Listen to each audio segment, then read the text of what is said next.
I had mentioned the new mount for the camera I put on the front, so I'm going to show just a little bit today on that. But first, I'll remind you where it's at. Right there. And so it's raining. I'm going to see how it does in the rain. Since it's kind of got this lip over it, maybe it'll protect it a little bit from the rain. So that's the resolution on it. Highlighted route.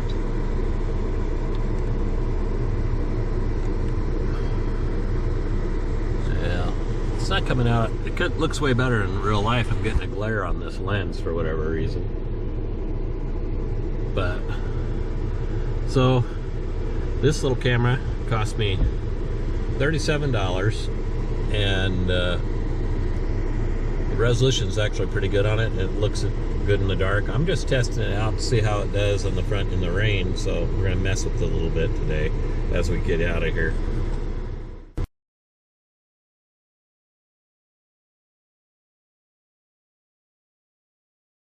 So just like the stock cameras that you can buy on the Jeep, you can see down underneath the front of your Jeep going over steep hills and such.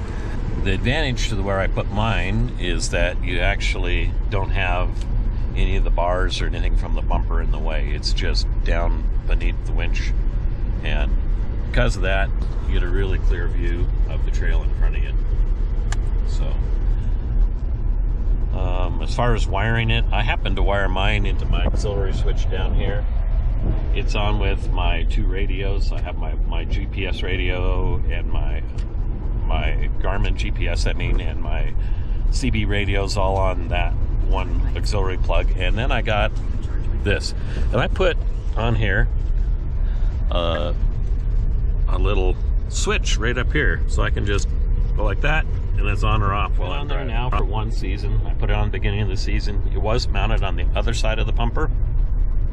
I just kind of glued it to the bumper, to be honest with you, and ran a little teeny hole to run the wire through.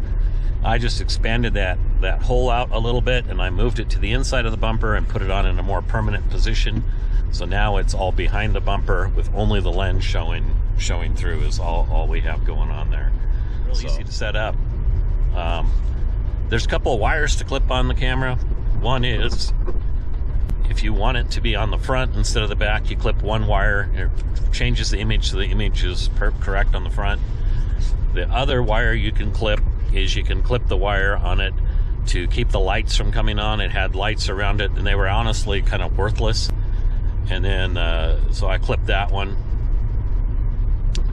And there was a third wire to clip. What was that one for? Let me see if I can remember. Anyway, I clipped it too. I didn't need any of those extra. I've used it on a couple of trails down in Moab and stuff when I was going over real sharp breakovers. It works perfect. You can see, it's a wide angle lens. You see everything in front of your vehicle. And it does put a couple of lines there, which I don't know how accurate they are. They don't seem to be inaccurate. Shows you where your tires are aimed as you're going. So I don't know, for 37 bucks and a little bit of self-wiring, it's a good feature to have.